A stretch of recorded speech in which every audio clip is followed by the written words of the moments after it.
we were doing this one particular gang case, and they decided to do a wire to target this group. So yeah, the first real significant case I was involved with, I remember we buy walked a kilo, which was a pretty big deal back then. Yeah.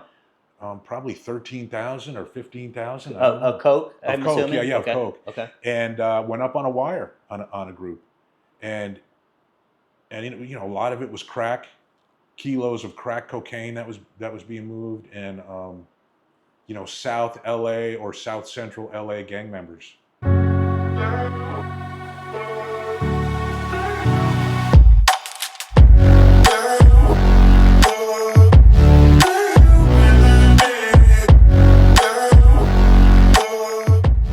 Okay, so we are in LA. This is my first interview of my Southern California tour, is what I'm calling this. And I am super happy to talk with my first guest because I haven't seen him in 30 plus years. So, can you introduce yourself for me, please? Yeah, Bill Bodner. Bill Bodner. And Bill, what was the last position that you held? I was the special agent in charge of the DEA's Los Angeles Field Division. Okay, so we talked about this beforehand. DEA Los Angeles, the third largest division that DEA has. So how many agents did you supervise? And task force guys? Yeah, so probably 240 agents, another couple hundred task force officers. What's unique about LA is kind of the area that it covers, because it's the whole state of Nevada, it's the whole state of Hawaii, it's Guam and Saipan, which have unique challenges there. Yeah. And then it's the 7 counties that make up what everyone kind of refers to as the greater LA area. That hub in Southern California that is, quote, LA. So and maybe you just answered this, but the agents and coverage and task force officers, how many people do you think were under your purview? Total people, there was like 500 people, Okay. High 400s. Okay. Yeah. Okay. So I always started off this way. Let's go back from the very beginning. Yeah. Tell me a little bit about growing up, where you grew up, and what led you to law enforcement. Yeah, I was born in Massachusetts, Stoneham, Massachusetts, and I lived in a little town called Everett, then Peabody, then Linfield, but moved to New Jersey at a pretty young age. I think I was probably about 8 years old when I moved to New Jersey. So really, New Jersey's where I grew up. Okay. I mean, I was there from 8 years old until 25 years old when I shipped off to California here. Went to high school in New Jersey, and that's where kind of all my childhood friends are and my interaction and stuff. What made me want to go into law enforcement? I mean, that's jumping ahead a little bit, but I went to college at the University of Delaware. I started out as a political science major. I really wanted to get a business degree, but I didn't get into the business college. I want to say that University of Delaware was the only college I got into. So my options were kind of limited. I wouldn't say I was a bad student. I would just say that I didn't really know, I showed up to class and learned. Like, I didn't know how to learn a subject or how to study, really. I didn't learn that until I was in college, and I kind of taught myself. But anyway, after going through college, they probably, like every college, they have recruiters come in and you interview for jobs. And I was interviewing for these jobs, and I'm like, the life that they were describing, it just sucked. Because I didn't want to be a 9 to 5 in a cubicle or sitting behind a desk. And hey, I was looking at like stockbroker jobs, and that would be exciting, but was there something more that wouldn't just be the pursuit of the dollar? So that was kind of the 2 criteria I had. I wanted something that was going to be exciting, and I wouldn't be behind a desk, and maybe it would have at least a little bit of some social component to make society better, honestly. And man, at that time, we're talking the late 80s, everything was about drugs. South Florida was hot.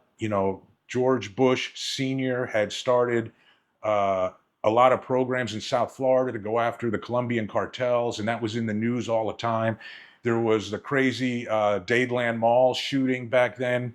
It just a lot of stuff going on that made me kind of gravitate toward, this is an exciting job. It's in the news right now. It's a hot thing, and this is what I want to do. So that's kind of how I ended up. And by the way, I applied to DEA like right out of college, and I immediately got a letter back saying you're not qualified. Yeah.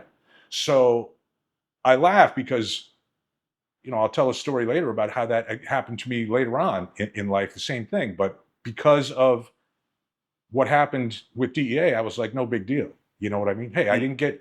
So I called. Luckily, I had a good recruiter. There was a good recruiter named Becky Drojeski. She passed away actually. Yeah, I actually know Becky. Yeah, in a car accident on the Quantico Marine Corps base where our academy is. But she was my recruiter, and when I got the letter saying you're not, basically the letter said we have no interest in you, right? That's the reality. Yeah. And this was probably late '89. I called her up and I said, hey, would it help if I what about a diversion job? And she was basically like, no, don't do that. That's not going to help you. Okay. What would help me? And she went, hey, you can be prior law enforcement. We're looking for prior military, speaking different languages. We're looking for accountants. And I thought, okay, here's what I can do. I just graduated college. And like I said earlier, I had kind of learned how to study in college. And I got first couple of years of college, not good grades. The last couple of years, junior and senior year, really good grades, right? So I was pretty confident that I could get through graduate school pretty quick and get an MBA in accounting. So that's what I did. I applied to Fairleigh Dickinson University Business School, got in, started studying accounting. And probably like when I was like 6 months out from finishing or something like that, I reapplied to DEA and went through the whole process, interviewed. And it's funny because, one of the guys on my panel interview, I still keep in touch with him to this day. Still keep in touch with him to this day. And just saw him, 2 months ago and, text, call him. He's out here in California now too. So it's kind of interesting.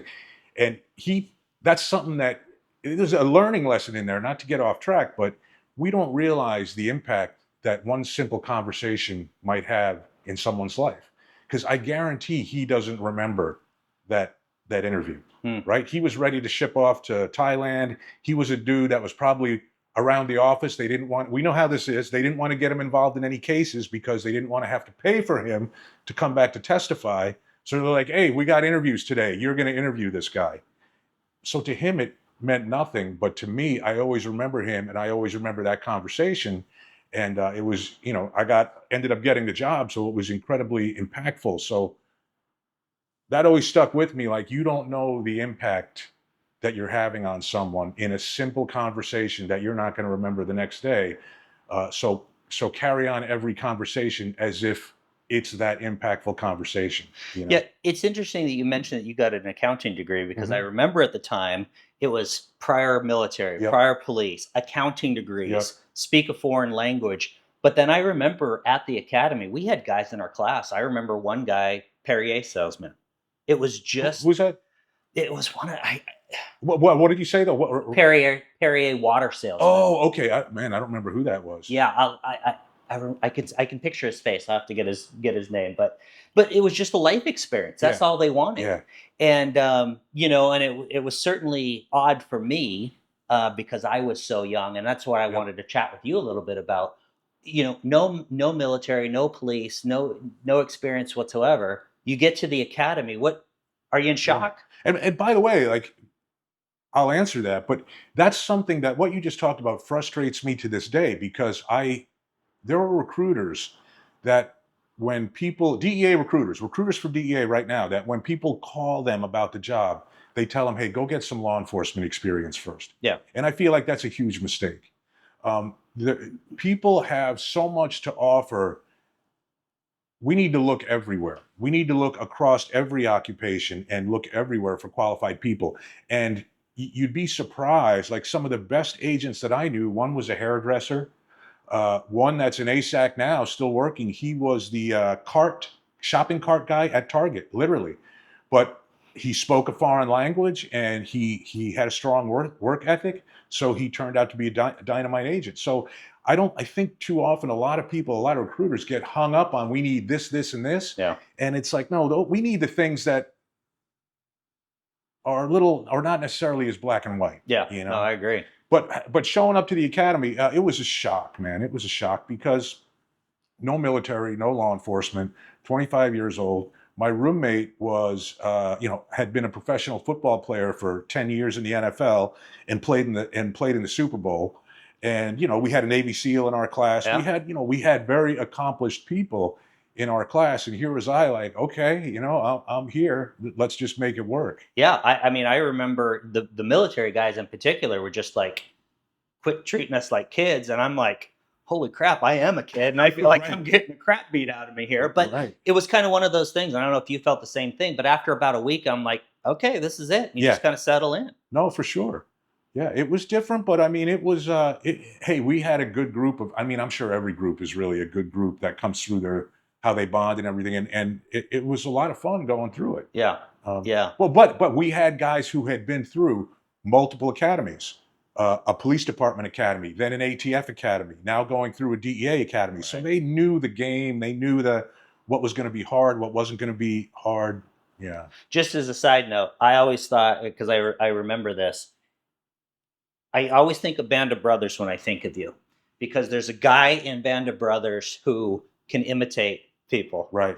And I remember you imitating a lot of our instructors and just kind of cracking. Some of them did not like that too much. No, they didn't. Yeah. But I thought it was very funny. Yeah.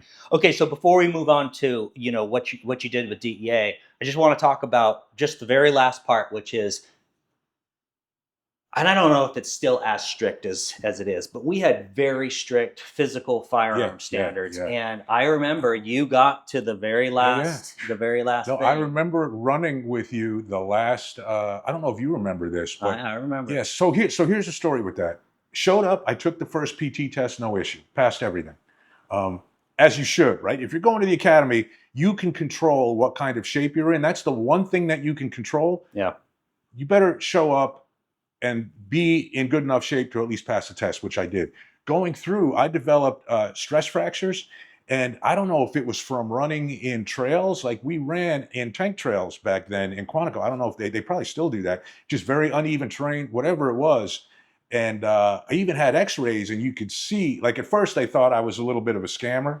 And then when I remember when I went to the doctor and got the x-rays, the class counselors were with me. They talked to the doctor, and they're like, oh shit. So yeah. I missed the second PT test, but I had to take the final one. You don't take the final one, you don't graduate.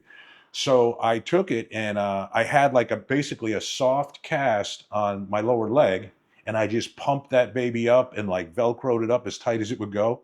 And I remember running, and you ran it with me, and made it with. It wasn't the cardio part of it that was the issue. It was just my friggin' leg was the issue. Yeah, I don't know how you did it. I mean, you basically hobbled around in pain, but you made it. And hey, dude, my leg was messed up after that for a year. Like it took probably a year until it felt, like 100% healed. But that's because like you're not supposed to keep running when you have that issue. But it's like, dude, the thought of just going back through that whole thing again and everything else, it's like, no thanks. No, I couldn't even imagine that getting recycled. No, but I definitely do remember that. Yeah. Okay, so we graduate. Yep. How old are you when you graduate? 25. 25. Okay, so in the academy, I always wanted to ask you about this. So in the academy at the time with DEA, it was a thing where they just called you in one at a time and they said, you are going here. Yeah. You're from New Jersey. I know you want to go back to the East Coast, and they tell you you're going to Los Angeles. Yep. What do you think? So here was my list. I remember we had to put a list. Do you remember 3 locations? Yeah. My first location was Newark, New Jersey, which is the office I got hired out of. Yeah.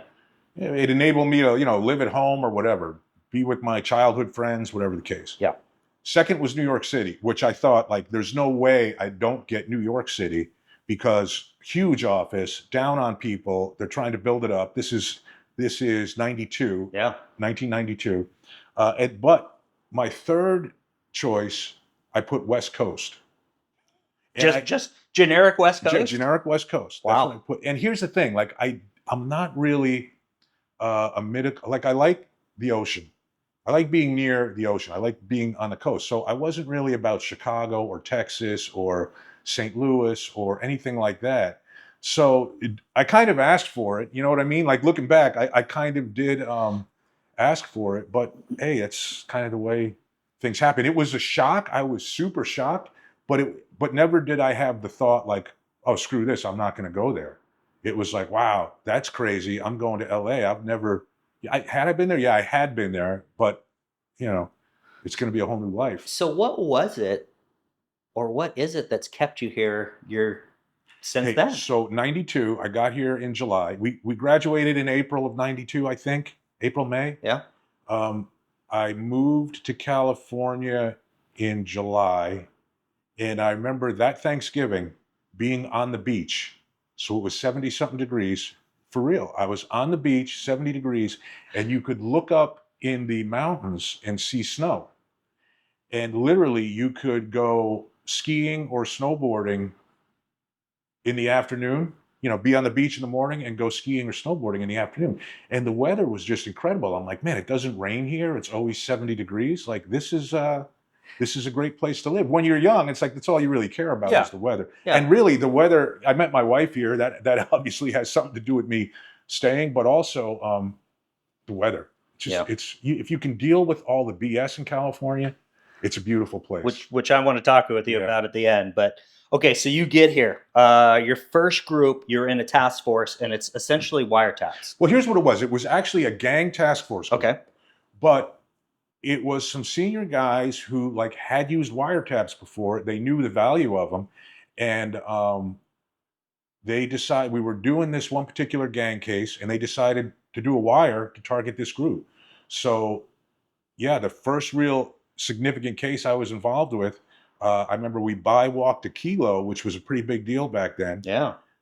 Probably 13,000 or 15,000. Of coke. Of I'm coke, assuming? yeah, Okay. of coke. Okay. And went up on a wire on a group, and a lot of it was crack, kilos of crack cocaine that was being moved, and South LA or South Central LA gang members.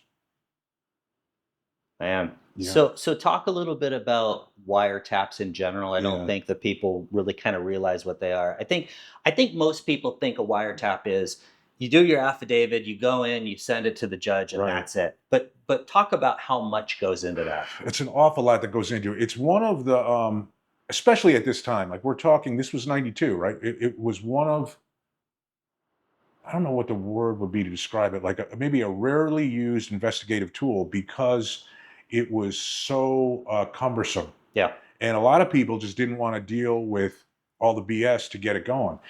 So part of it is you write an affidavit, and that affidavit tells a story. It tells a story of how this particular target or these targets are using this specific phone to further a conspiracy, a drug conspiracy. That's part of it. That part of it's not always so hard to do. And it's really not that, I mean, you could argue that it's somewhat subjective, but it's usually pretty clear. You have an informant that made calls or something like that, right? The part of it that's a little more subjective is the tool is only supposed to be used when because it's so intrusive, when all other tools have been unsuccessful. So you have to get into a detailed discussion on paper about all the other tools that you've used and why they have not been successful and why they likely will not be successful. And that's a lot of work to really do that professionally and properly, and not just make it a boilerplate thing. Like, well, this is never going to work because I've done this 10 times and it's never worked. No, Right. It has to be specific to this case. Why couldn't you just serve a search warrant at this person's house? Why wouldn't that fulfill the goals of the investigation? You have to explain that stuff. And then also you have to show that through what we would call toll analysis, looking at who else this phone is contacting. So just because you have an informant that called this person and talked about drugs, what if, hypothetically, that's the only person this crook is talking about drugs with? You don't need a wiretap then, because you're getting that conversation from your informant. So you need to look at the phone records and be able to trace each one of those phone numbers that he's calling, investigate who, as much as you can, who's using those other numbers, what criminal history they have, who are they, what their role is in an organization, to try to show that, hey, there's all these people that are communicating by telephone about this drug conspiracy.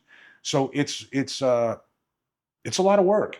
It's a lot of work. And then once you flip the switch, I mean, you're monitoring it. Back in those days, often it would be 24 hours a day at first until you could really say like, okay, between midnight and 8 a.m. there's no calls, so we're not going to staff it then. But very labor intensive, and Yeah. there weren't even at that time contract monitors. So, agents had to listen to phones and write up summaries of conversations, and How did that group kind of prepare you for, I don't know, for lack of a term, the rest of your career? I mean, I saw the success of that investigative technique, I think, and kind of that became a little bit of my niche, right? So back in the early 90s, yeah, really all the 90s, I guess, really, I really focused on phones. And this was when cell phone technology was analog, like, I don't know, people won't, we may be the only people that remember this, but this is when you could be having a conversation with somebody and all of a sudden you'd hear static and you'd hear someone else on the line and you're like, who's this? And they're like, who's this? You would literally have calls swap over when it was analog and, all kinds of crazy stuff. Obviously with digital, that doesn't happen anymore. Yeah. But I kind of really not embraced myself. I don't know, just really dove into what cell phone technology was all about then, how to use that to further a case, how to use that to locate people in the early 90s, which really nobody was doing at that time. And really, for most of the 90s, that's what we did. The different groups I was in, we did a lot of wiretap investigations, first on the gang side, then really on Colombian organizations that were big in LA. Mm-hmm. LA was a little more Medellin cartel based than, say, Cali was kind of Miami, although both in Miami, both cartels. But really, the connection with LA was a lot of Medellin, people from Medellin involved in it. And then in the late 90s, as the Mexicans kind of took over, it focused on the wiretaps, kind of started to focus on them and just their crossing of cocaine, their distribution of cocaine, and then in the 2000s, the switch to methamphetamine and cocaine. Yeah, how has it changed for you over the years in LA? I mean, the drug world is such a cyclical world where you start with cocaine, you Yeah. go to meth, now it's fentanyl. Did you kind of see those ebbs and flows of?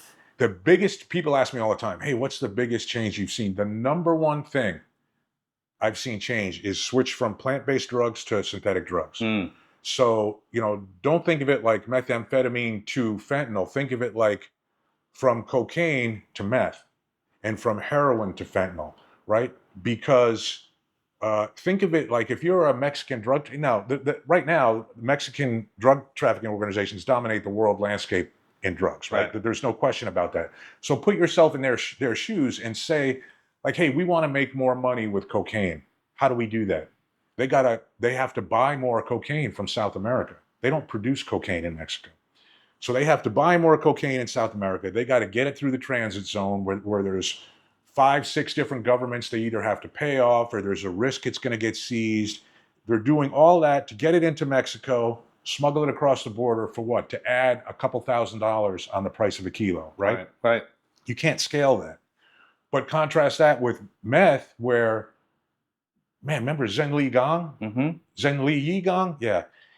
When he had $200 million in cash in his house in Mexico, that was the chemical guy. So when they realized that they being the drug cartels, they could get chemicals out of China and they basically have a limitless supply of synthetic drugs, why are you going to still traffic in cocaine? Where do you think that relation started between between the Mexican DTOs and the A Chinese? good question. Probably, I more know when than exactly how, right? Mhm. So what was her name? Feinstein, Barbara Feinstein, ramrodded that Combating Methamphetamine Act, and I think it was around 2004 or 2005. Mm-hmm. And the issue prior to that was, I'm sure you remember, like smurfing and people buying over-the-counter Yep. ephedrine products. And methamphetamine production labs in the US were a real issue back then. And it was, especially in California, bad for the environment. The chemicals would be dumped everywhere. And meth was just such a dangerous and dirty drug. So they passed the Combating Methamphetamine Act, put a lot of regulations on the precursor chemicals, and it was incredibly successful. So what happened? It pushed the production out of the United States down into Mexico. So it's not so much like it's not so much that there was some unique or weird relationship with Chinese chemical suppliers. It's just that China supplies most of the chemicals, a lot of the chemicals used around the world. Yeah. So when the Mexican cartels saw all this tightening of chemical access in the U.S., they said, "Hey, we can make it down here. We can just go to the people that are shipping those chemicals to the U.S. that people in the U.S. can't get access to, and we can get that shipped to us directly and do it." So that's really how it happened. Just ton quantities, and that's when we saw this explosion of methamphetamine. Here's what people miss about the drug market a lot: it's a supply determined market. That's what I call it, right? The drug market in this country, the illicit drug market, is a supply determined market, meaning whatever drug the cartels want us to have an issue with, that's what we're going to have an issue with. Like, you tell me, were people in 2012 and 13, were people looking for fentanyl? No. No, they weren't looking for fentanyl. They were really looking for oxys. Yeah. As the prescriptions got tightened up, they were looking for oxys. But what did the drug cartels do? They said, "Hey, we're going to make these fake ones, and this is what you're going to use." And sure enough, that's what happened. Like, they determined what drug would be used here. So just to finish off on the thing, plant-based versus synthetic, the same thing with heroin. If you're a Mexican drug cartel, how are you going to scale the production of heroin? It's so labor intensive. It requires acres and acres of land that you have to protect. And the climate to grow that it's not everywhere in Mexico, right? It's only one certain area. So you have to have an army of gunmen protecting that area, people working in the fields. Mother Nature could kill your crop if there's a bad year, or you can just throw all that out the window and do it synthetically in a garage somewhere. I Yeah. mean, that's why we have synthetic drugs now. Yeah. No, it's the easy way to go. That's for sure. It's so profitable. Okay, so getting back to your career, you move from that wiretap task force, Yep. gang task force, and you actually go to the LA Field Division. Yep. What are you working on then? Ecstasy. Yep. Ecstasy, okay. Cases. Yeah. So this was late 90s, and ecstasy was a thing coming in from Europe. Israeli organized crime was a big part of it. And we ended up doing a wiretap on that group on some Israeli organized crime folks in LA that were bringing in ecstasy from Europe. A lot of controlled deliveries of ecstasy. That was interesting. That I really didn't know that much about ecstasy until that time. But that was, if you think back, like, that's when that was a big issue. Oh, that was my, I loved working ecstasy cases, and Yeah. I'd come down. I mean, being in Seattle and being in Boise, I was always coming down to LA because you guys were the source city. And so I specifically remember picking up 10,000 pills at a whack down Yeah. here. And that was like the more like, traditional smuggling, like how it was getting into the U.S. Yeah. When I say that, I just mean like, smuggled on airlines, commercial airlines, smuggage through freight shipments, not just driving across the border. Yeah. Like the other drugs. So there was always there was always some unique kind of cases that were going on. Interesting stuff. Yeah. Okay, so at some point, Bill, you decide you're going to go into management. What's that decision process in your mind? It's tricky to talk about this, but I'm going to talk about this. The same reason that everybody does. You have a bad supervisor. I mean, that's really. But why not just do what most guys do and just wait it out and just go? Yeah, I mean, that's possible, but when you see, like, I guess here's why, maybe, because you realize it's not just about you. If it's just about you, you can wait it out. Right. But you see the effect, like that effect that this particular supervisor is having. It's not just on you; it's on everybody in the group. Yeah. And you think, wow, if I was, quote, if I was in charge, if I was a supervisor, like, I could do this differently. And I think that's really what it was. So I had been an agent for 10 years. I kind of saw, hey, and when I started, dude, we had no supervision on the task force. Literally, we had no supervision. And it's probably good to talk about that because we had GSs, but they were state and locals, just because of the nature of the task force. So there was things we did that no one told us no, I guess is a way to put it. And that's not, as long as everything is safe, that's not a bad thing, because when you're young, you don't know that stuff can't be done. Like, we actually, there was a car with money once. This is 96, $1.6 million in the car. Newport Beach, California. We lost the car.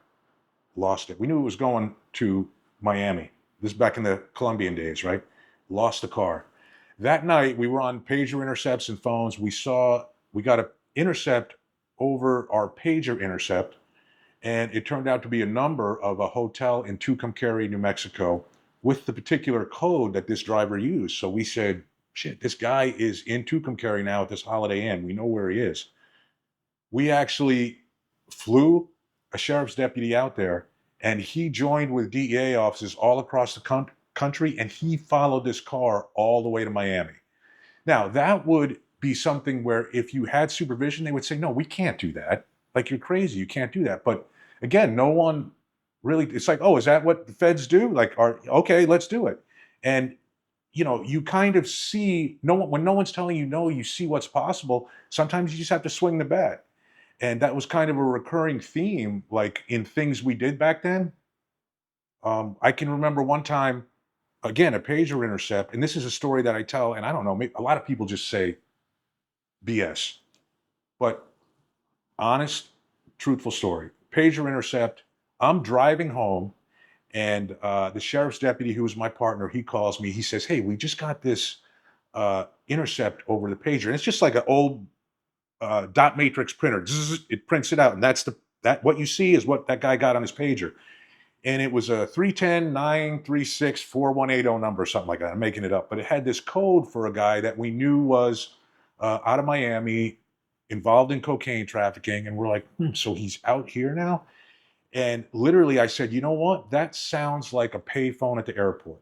I'm on the 105 freeway. I'm going to get off at the airport and see what I see. Now, again, if I had supervision and told a supervisor, like, hey, I'm going to go to the airport and look for a payphone right now at LAX because of this pager, what would they say? No way. They would say, no way, that's ridiculous, right? How stupid are you to think you can do that? So as I'm getting off the freeway, I'm thinking, okay, like, where's the place to look for this? And I said, well, Carnival Airlines. All the Colombians fly Carnival Airlines. Now defunct airline, right? But that Miami to LA, you were going to fly. If you were a drug trafficker, you were flying Carnival Airlines.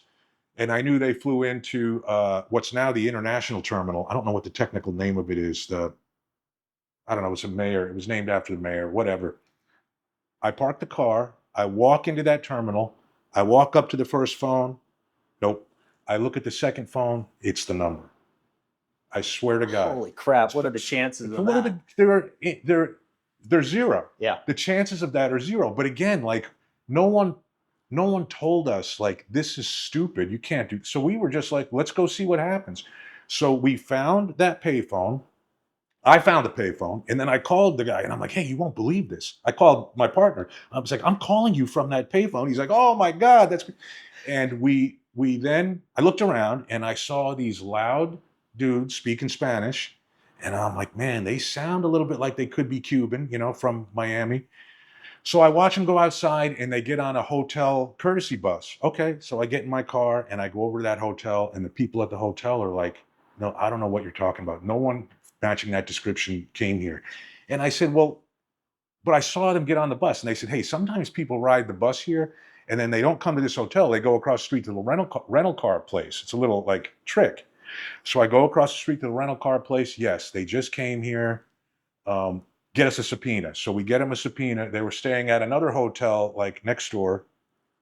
We knew what car they were driving. Set up surveillance the next morning. That car drives out. It goes down to a long-term outdoor airport parking. And what's there but a bus? Not just any bus, but it's Willie Nelson's old tour bus, complete with a mural of the highwaymen on the back. And these crooks, it turns out, had bought it at an IRS auction when it got seized from Willie, and they were using it to run coke from LA to New York. So we watched a minivan show up, and the duffel bags went underneath, and there was a guy underneath in the cargo compartment, and he would hand out the empty bags. It hit the road. We stopped it, 200 kilos. The guys cooperated. We did a controlled delivery to New York, and did like a scam delivery type thing in New York. But I mean, that's like, just from you going to the airport. But again, like we didn't have somebody, and that's a big problem. Not I want to say with DEA. Probably a big problem in life. right, is a lot of people saying like, that'll never work. Like, you're wasting your time. Yeah. Why are you wasting your time? Yeah. Which kind of became, because of that experience that I had, that kind of, when I became a supervisor, that kind of became my first philosophy, is try not to say no to people, right? Try to remove excuses that people have for failure. Because as soon as you tell someone, no, you can't do that, what are they going to say? Well, I wanted to work, but the boss wouldn't let me. You know, I wanted to do this, but we got shut down. Or, the mentality of, Yeah, and I always thought, Bill, and I was fortunate. I can look back and only a handful of bad supervisors. I Mhm. mean, maybe 3 in my entire career.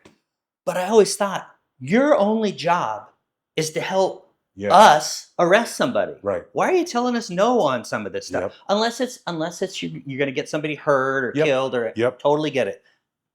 Let Yeah. us just So, go. so that became my early leadership philosophy, was remove excuses for failure.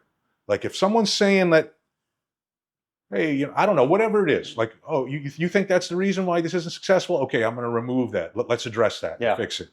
And then sooner or later, that person has to look in the mirror, and there's some realization that happens where either like they're not doing the right things, they're not working smart, they really don't want to do anything, or they just need to be taught like exactly what to do. But remove those excuses. So once you went the management route, Yeah.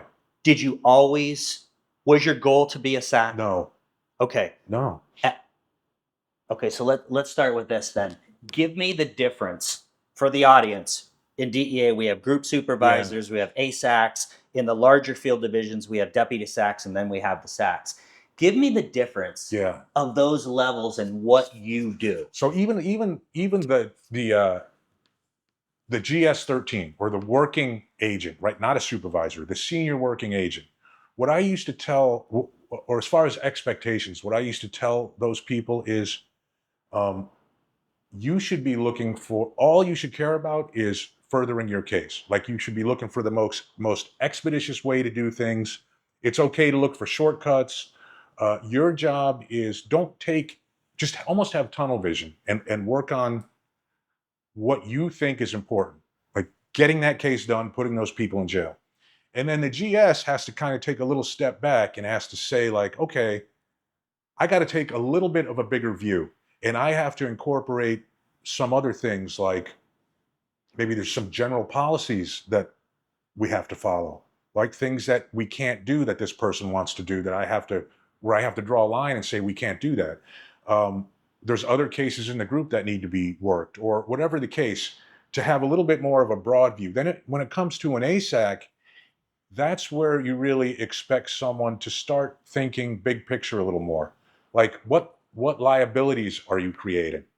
You know, are you putting personnel or even the agency, like what reputational risk are you exposing the agent to, or the agency to, and what risk are you exposing the agents to? Like, you have to think about all those bigger things. What would the public think if they heard that this case was being pursued in that manner? So it's a much bigger, a much wider view, where you're thinking about a lot different issues, and your decision making is now not just based on what's good for this case.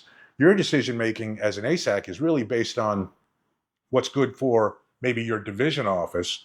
And as you get up to the SAC, really, if there's operational things that make it to you, it's probably, if it makes it to you, it's probably not something that's going to happen, because there's a reason why it made it to you, right? There's a reason why it made it to you. Yeah. And at that level, really, you're looking at just the reputation of the agency, protecting the reputation of the agency, making sure that the decisions made are not going to adversely affect DEA for the next 5 years, 10 years with some media thing or something like that. You're taking, your responsibility is much, much greater than just what happens on this one case. But again, like, I don't expect the GS-13 to be thinking about those things. Yeah. That's not his job. Yeah. Even the 14, I don't. Like, I feel like when you're the second line supervisor, which is for us ASAC, that's when you got to start weaving in more bigger picture stuff into your decision making. And I feel like that job, the GS-14 job, the group supervisor, I think the best job in the agency, first line supervisor. SAC is a close second. The SAC is a good job, but the reality is, I don't think there are many people that became a DEA agent to be a SAC. I don't know, maybe there are. Yeah. It certainly wasn't my intention. So that's why, for me, the group supervisor job is the best, because I was still out on the street doing that mission and still involved in decision making on that mission, but I didn't have to do any of the paperwork. And honestly, that's why I think it's the best job. The second line supervisor job, I feel like that's where you learn the trade craft, right? You see, like I was an ASAC from 2009 until 2017, so 8 years. There wasn't much, I can honestly say. There, like nothing that I saw as a SAC, almost nothing I saw as a SAC was new to me. Like I'd seen a similar, but I'd be like, okay, wait, I know how to handle this. We have to do this, this, and this.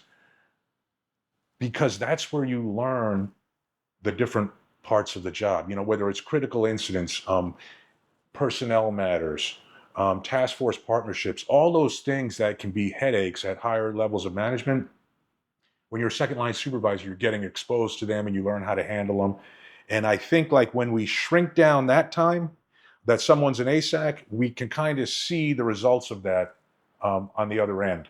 I could, at least for me, I could probably dictate their success as an SES by what their exposure was as a second line supervisor. So I'm assuming as a SAC though, in terms of getting to be a SAC, there's a process and you must put in for it, right? Yeah, it's not yeah. like they're reaching out and going, Correct. okay, so what do you think that you did right, or what qualities did you have when you finally put in? Because again, Los Angeles, third largest division in the entire thing. So who is it? The administrator? Help me out. Is it the administrator making the pick, or is it a board that's making the pick?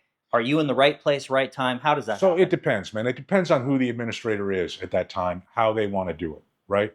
So when I was promoted to the SES level or deputy SAC, it was Chuck Rosenberg. He was the acting administrator. And they did have a panel that would review, that would do a first interview and make a recommendation. And then he would do a second interview and make a final decision. So, but I had applied for several SES jobs that I didn't get prior to the one that I did get. I applied for SAC at SOD, SAC at training, which is interesting because I never thought. I remember when I left Quantico, I said, "Man, I would never ever want to work here again." But times change, and then when you see, like, after you've been on the job for whatever it was at that point in time, 20, 25 years, you say, wow, I think I know what's important, right? I could actually help Quantico and maybe tailor things so that the agents coming out or the in-service training is actually more applicable to what we actually do every day or something like that. Yeah. But, again, something I never thought I would ever want to be involved with. It turns out I did try to be involved with. So let me ask you this. So you have been in LA for 30 plus years, starting off when you were 25 up until now. I'm looking in as an outsider to California. You hear all these horror stories, law enforcement, and everything else. What do you think California is doing wrong? How did it get to the point? Because I know in the beginning we didn't have the issues that you do now. Yeah. So the main thing, there's two particular things. One was called Assembly Bill 109. And that was, I don't remember exactly when that was. But what that did, it was called the Prison Realignment Act. And hey, as many of these social justice reform bills have, it was like flowery language, like Prison Realignment Act, how it was going to save hundreds of millions or billions of dollars in the prison system. But what they don't say is that for drug crimes, they will incarcerate people. It'll become the county's responsibility to incarcerate. No more state prison. So when AB 109 passed, you no longer went to California State Prison for a drug crime. Even if you got sentenced to 25 years, that time would be in the county jail. Here's the issue. There was such overcrowding in the county jail that literally if you got a 20-year sentence in the county jail, LA County Jail at this time, you would maybe do 1 to 2 years, right? So there was really no incarceration almost for drug crimes anymore. That was the first part of it. The second part of it was something called Prop 47, and that was George Gascon, who's still the district attorney in Los Angeles. He was the district attorney in San Francisco, I believe, when he actually helped write this proposition. A proposition in California means it's just something that's put on the ballot. They put millions and millions and millions of dollars of advertising behind it. They sometimes word what it is deceptively, so people are like, yeah, we need that. And people vote for it, and then it becomes law. And what Prop 47 did was it decriminalized drug possession. So if you have a personal use amount of drugs, it's not a felony. And that really actually wreaked havoc also with drug treatment, because it used to be, if it was a felony, maybe the judge would give you an option and say, hey, you're going into treatment or you're going to get this felony on your record. And they would say, I'll take the treatment. Now, is treatment going to work? Who knows, right? But at least there was that option then. And I know when Prop 47 first passed, there were a lot more open beds in treatment because people were just getting a ticket instead of being kind of forced to make a decision if they wanted to get their life straightened out. The other thing that Prop 47 did is it lowered the threshold or raised the threshold, I guess, for misdemeanor crime, $950. So if you stole something worth $950 or less, it's not a felony. So in California, car break-ins became huge issues. And again, why is that? Because people that would have been arrested for nonviolent drug crimes, personal use drug crimes, they were out on the street. They weren't getting incarcerated, so they weren't getting clean. They need to pay for their habit, so they're going to commit property crimes. Property crimes went through the roof, and a lot of the property crimes were car break-ins, home burglaries, and everything that's under $950, it's not a felony. In San Francisco, there's pictures of this which blow your mind. It got so bad where people would park their cars outside their house and leave the trunk open and the windows rolled down, just so that the car wouldn't get broken into. I mean, that's what California had come to. So there was an explosion because of those two primary things, like an explosion in homelessness, an explosion in mental health issues caused by methamphetamine and now fentanyl, but this is going back, 10 years, caused by methamphetamine. No one being incarcerated for things that had previously been a crime because we're going to be like a more progressive or smarter society. It just hasn't worked. And you're seeing now in San Francisco the change where they're really starting to talk about deporting people, which they never did before, talk about charging people with crimes and incarcerating people, which they never did before, because they're learning that it's just not, that model just doesn't work. It's nice to say that we can do that, but there's people out there that are, I don't know, what's the word, when you're just going to prey. If the opportunity's there, you're going to take advantage of it. Yeah. So they're just going to prey on, if you let them victimize people, they're going to victimize people. And that's what we've allowed in California. We've allowed the victimization of people. But it sounds like, based on what you're saying, that it's starting to swing back. We'll see. I mean, a big thing, it's coming up in a couple of weeks is the election for DA in Los Angeles County. Let's see what happens. Okay, I want to talk with you a little bit about what you're doing now, and then I'll get to my final two questions that I always ask. So, when you and I started before the interview, one of the things I find really, really interesting is you set up your own investigative shop. Yep. What's this investigative agency called? Revelo Investigations and Consulting. And Revelo is a Latin word. It just basically means the uncovering or finding the truth. Okay.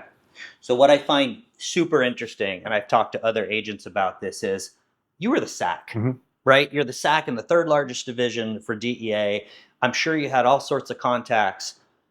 And one day you're just calling me talking about surveillance. Yep.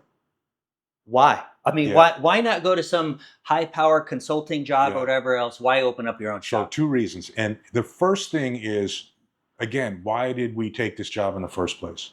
And what did we love about this job when we first started? Like, I remember when I first got this job, and this is part of my speech I would give as a SAC to new agents on their first day. I would say, this is the most fun job you can ever have. I remember there was another agent in LA who had a girlfriend in Hawaii, and he was always traveling to Hawaii. And everyone was like, wow, that's cool. He's going on vacation to Hawaii like once a month. And I was like, what the fuck? Like, who wants to do that? Like, this is more fun. Like, I wouldn't want to, this is more fun than anything that's going on in Hawaii right now. Like, I would be mad if people didn't call me to work the weekend, right? Because the work was so much fun. So, why I started my own business now is number one, just the love of the investigation. Like, that's one thing I enjoyed when I first started at DEA, being the actual person doing an investigation. I still love that now. But the second thing, and probably more of a driving force, was when we worked for DEA, and I worked 32 years, dude, what's going to happen every 2 weeks? We're going to get paid. How much are we going to get paid? We know exactly how much we're going to get paid. How much are we going to make next year? We know exactly how much we're going to make next year. What's our bonus going to be? We probably know almost exactly what our bonus is going to be. Everything in the federal government, everything, when you're a government employee, everything is very structured, defined. You know what it is. Why not try to do something that's the complete opposite of that? If I work and I'm successful at it, I'm going to earn a living now. If I work and I'm not successful at it, I'm not going to earn a living now. So it's that challenge of, what can I survive, or can I do something where there's not like this huge safety net underneath me? And that's kind of what made it appealing. I remember there's one kind of legendary LAPD guy. His last name's Hillman, and he talked to me when I was leaving, and I told him what I was going to. He's been retired for probably 10 plus years. And he heard what I said, and then he asked me like a really interesting question. He said, Bill, are you someone that does things or that talks about doing things? And I'm like, what do you mean? He's like, can you actually do things? Because when you start your own business, you're going to have to do things. You're not going to have people to do things for you. And I said, no, I think I actually do things. But being in it now just a couple months, like, I understand what he's saying. Like, you have a software issue on your computer, there's no one, you're fixing it. Like, you're out of toner, you're not calling and yelling for the supply person or like someone in the admin unit to come bring your toner. You're like, I got to go out and get toner right now, because but I mean, obviously those are small examples of it.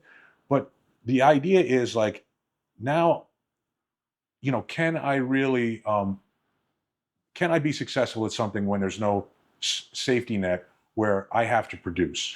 But Bill, I think it's unusual, and maybe I'm wrong. I think it's very unusual for a person that was in your position to then take a step back and do it right. I mean, I had opportunities where I was hiring people, and I remember specifically calling up a ASAC for DEA, retired ASAC, and it was like, well, why am I working for you? You never rose to my level. So Right. I think what you're talking about is to me, it's very unusual to rise to your level and then go, hey, let's just see if I can do this. Right. And it's just the love of the investigation. That's it. Yeah. Yeah. Yeah. Yeah. And hey, I've been out in surveillance, and just even last week, and just like questioning myself, why am I doing this? But I'm doing it.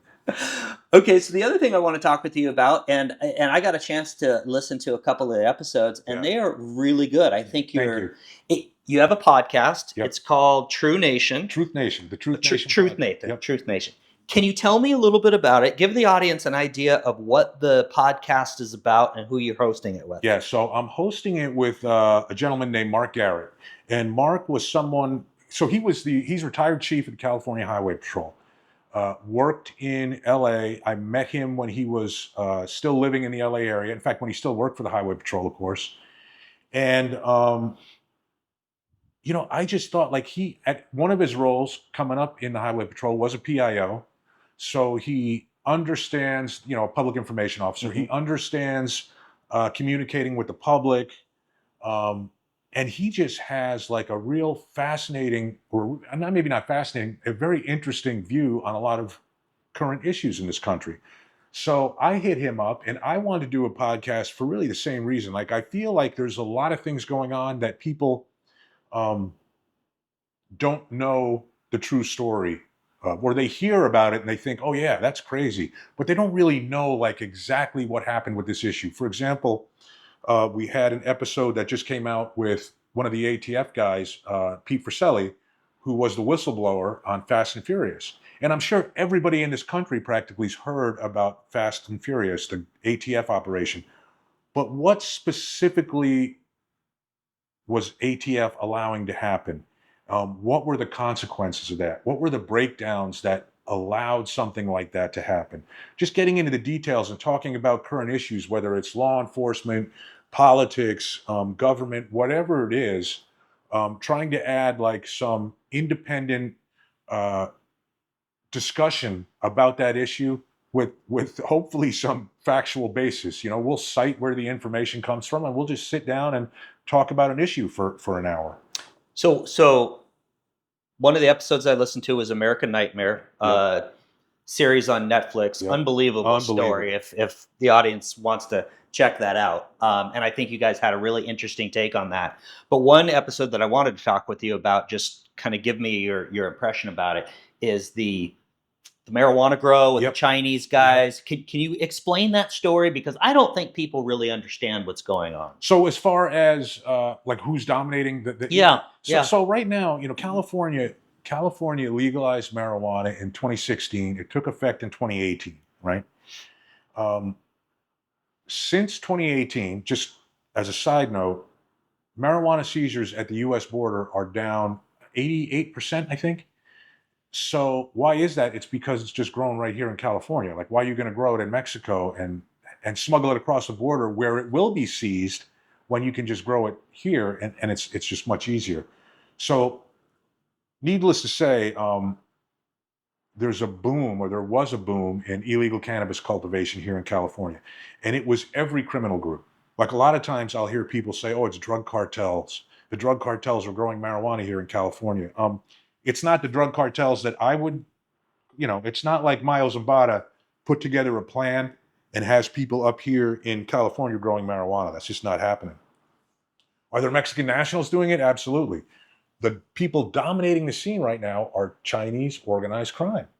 Believe it or not, Chinese organized crime is growing a ton or tons of marijuana here in California, and they're doing it to generate cash that they then use to do like almost like a Hawala capital flight thing out of China. In other words, let's say someone in China wants to get $1 million of wealth out of the country. They have strict capital flight requirements. They don't want money leaving their economy and going into the US economy. So I remember when I first heard about this issue, I talked to our people that worked in China, and I said, like, hey, shouldn't the Chinese government want to partner with us on this? Like, they don't want the money leaving the country. If we ask them if we show them what's going on, they'll crack down on this. And his thing is like, Bill, who has the money in China? And when you think of it that way, oh, it's actually the Communist Party that has the money in China. So they're using this, the Communist Party is using this to get their wealth out of China and get it into the United States. So what they'll do is they'll generate this cash from marijuana sales here, and then they'll just kind of do a Hawala thing where the person who wants their money out of China will provide it to someone else in China, and he'll call over here and they'll release that U.S. cash to whoever that person wants it released to. It really started with something a little more complex with precursor chemicals. Let's say the cartel orders $1 million of chemicals from China. A Chinese money broker pays that bill, okay? So now the cartel owes that Chinese money broker $1 million. Fast forward to chemicals go to Mexico, the drugs are made, they're sold in the United States. There's US dollars in the United States. As soon as there's US dollars in the United States, that Chinese money broker says, I want it delivered to 3 people in California. And that's how the cartel pays him back. They pay people here. So he's just used the drug trade to get wealth or value out of China and get it into the United States. They started using that capital flight money laundering model so much that they drove the cost of money laundering down to 0%. The Chinese would launder your drug money for free, where it used to be maybe 6%, even 12%. They will launder your money for free because there was such a desire to get money out of China. So they couldn't, even with charging 0%, they couldn't get enough money. So they had to start actually doing their own criminal enterprises just to generate cash to keep feeding this machine. And they are heavily involved in marijuana trafficking down here. So what happened in that specific incident? Because I know This was the murders? Yeah, the murders. So there's actually been 2 crazy murders. They don't know. The one that happened in San Bernardino, they're not saying yet, right? Okay. I think it was Honduran nationals that were killed, 6 of them. Hey, there's 2 types of violence in this, like this type of marijuana case. One is just straight drug ripoffs, like we're familiar with that, any kind of drug deal. The other, which I don't know, I'm curious to see what this one's going to be. I don't really want to speculate, but I'll say the other type of violence that we see is workplace violence. It's an HR issue. Here's what happens is, like a group of people start working at a grow, and the first week they get each paid $1,000 cash. The next week, $1,000 cash. The next week, all of a sudden, $500 cash. And the guy says, oh, I'm just short on money this week. I'll make it up to you. Don't worry, hang in there. The next week, they get $750. So now he owes each person $750. And they do this short paying to keep those people around because the working conditions suck. So who's more likely to leave an operation like that? Someone who's just got their $1,000 cash, they're not owed any money, boom, they're out the door, they're gone. Or someone who's owed $2,000, $3,000, $5,000, $7,000, they're not leaving because they're like, man, I got to get this money back. This guy owes me money. If I leave, he's not going to pay me. Until what happens is there's basically like a revolt and violence where all the workers are like, hey, we're being screwed over by this guy, and they beat him up, they hold him at gunpoint, or something like that happens where they take action to get the money that they're owed. And I've seen a lot of violence like that over withheld wages in these marijuana grows. Well, so for the audience, make sure you tune into Truth Nation because it's a very good podcast that Bill and his buddy do. Okay, so Bill, last 2 questions that I always ask. Did law enforcement affect your family? I wouldn't say so much that it affected my family, only because when I got married, I was in ASAC. Like, I met my wife in 2007. So I was really, I was really like done with the crazy hours at that point in time. Yeah. I was, done with headquarters. Yeah. I was done with the crazy hours and strange schedule, which definitely would have had an impact. So no, I would say it didn't affect my family. If you're asking if it affected me, 100%. Like, I am probably, and I try so hard not to be, but I'm so cynical. I'm so cynical. Like, as soon as I get into any kind of, it doesn't matter what it is, any kind of business, like I'm in a tire shop and I'm going to buy tires. And as soon as the guy starts talking, I'm like, all right, what's his angle? How's he, like, he's obviously going to try to rob me or rip me off. Let me see if I can figure out how he's going to do it. And that's not a good way to live. You know what I mean? I know exactly what you mean. Yeah, it's not a good way to live, but I am so cynical. Like, I definitely think the worst of everybody. And when I look at people, I'm basically thinking how they're trying to, because I'm thinking, like, I was in the drug business for 30 years. That's the norm of the drug business. Yeah. I'm going to rip you off. Or you're going to, I shouldn't say it like that. You're trying not to get ripped off. You're trying not to get screwed, So man, that's one thing that sometimes it depresses me a little bit, where I think, like, man, how did that happen? Where I just became so cynical about people, where I think the worst of everyone. But I try to let now my wife kind of like do that front person thing, so I'm not. Do you think it's better now that you're retired? No. Is it getting same way? No, it doesn't. It doesn't go away. Okay. Yeah. Okay. Bill, thank you very much for the Thank interview. you, I buddy. appreciate It's good it. to see you. Nice seeing you. Yep. Take All care. right.